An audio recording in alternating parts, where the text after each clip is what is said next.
Tem aqui também o Fernando Bai mandou para a gente. Ministro, o Brasil não se desenvolvia por ser agrícola, não tinha indústria. Depois era inflação, dívida externa, depois petróleo, reserva de mercado, não tinha telefone, agora é dívida interna?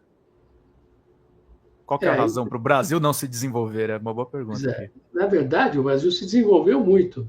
Uhum. Ele implantou uma indústria poderosa nos anos 60, 70 e 80.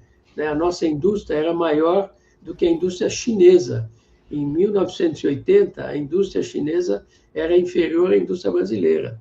Nós tivemos uma indústria poderosa, mas depois vieram os períodos de crise, os períodos neoliberais, que enfraqueceram a indústria brasileira.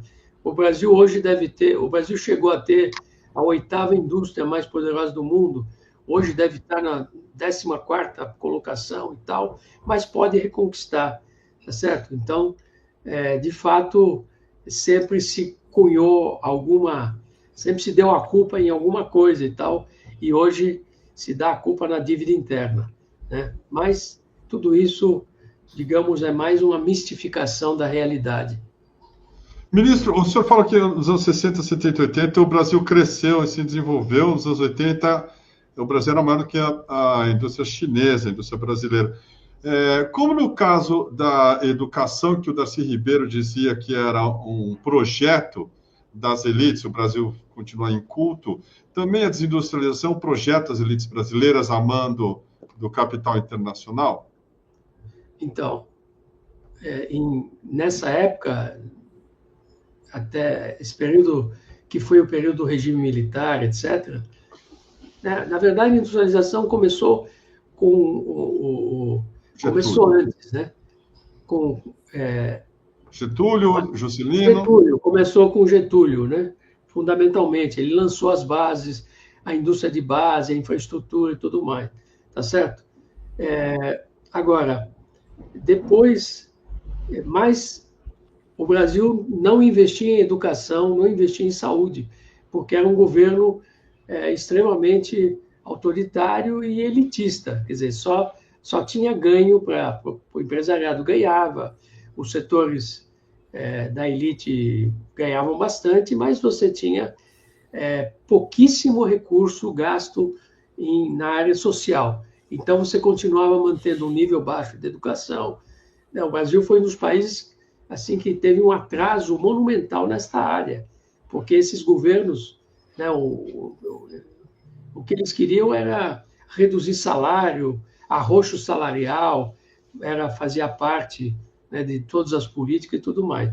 Eu diria que com a redemocratização do país e com a Constituição de 88, houve uma mudança de cenário em que a Constituinte falou: é preciso investir em educação, investir em saúde, tirar o atraso.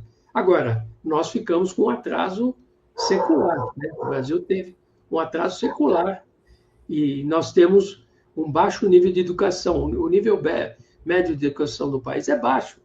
Por mais, o Fernando Henrique começou a investir um pouco mais em educação, fez lá o Fundef, né? Fez algumas coisas boas, mas tateando, porque ele também não tinha recurso fiscal. No governo Lula, nós explodimos, nós triplicamos o gasto com a educação, duplicamos o gasto com saúde, tá certo?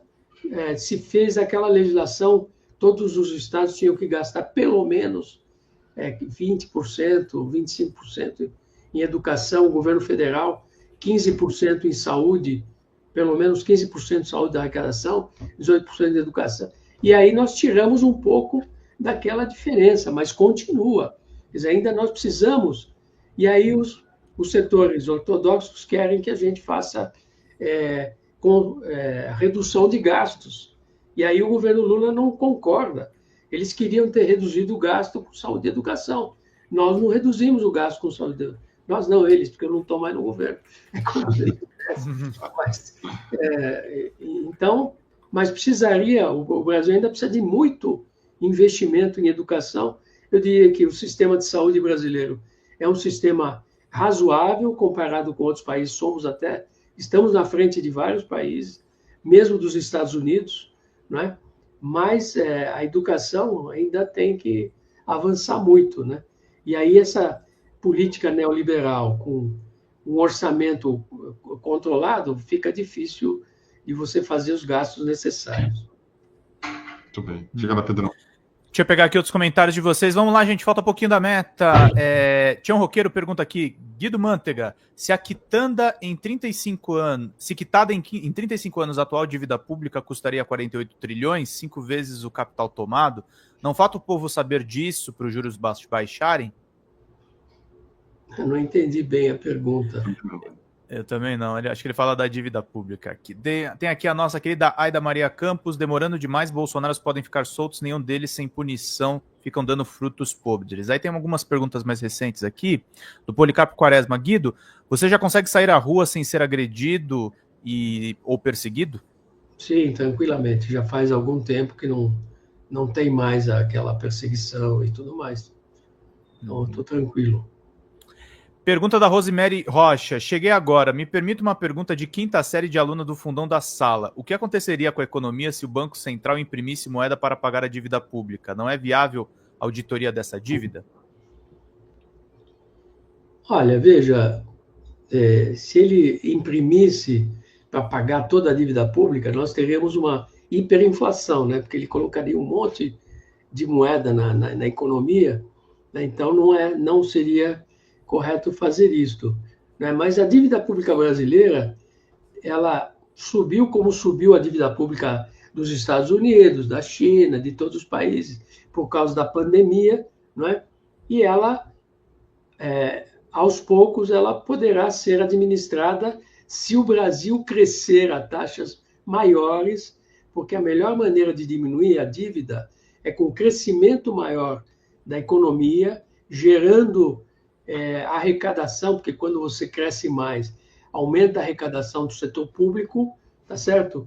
E a dívida sobre PIB, como o PIB cresce, a dívida ela cresce menos, aí você vai diminuindo a dívida. É assim que se diminui. E nós fizemos assim 12 anos de governos petistas, de 2003 a 2014, nós diminuímos pela metade a dívida pública. Quando, em 2014, meu último ano como ministro, a dívida líquida do país era 32,5%.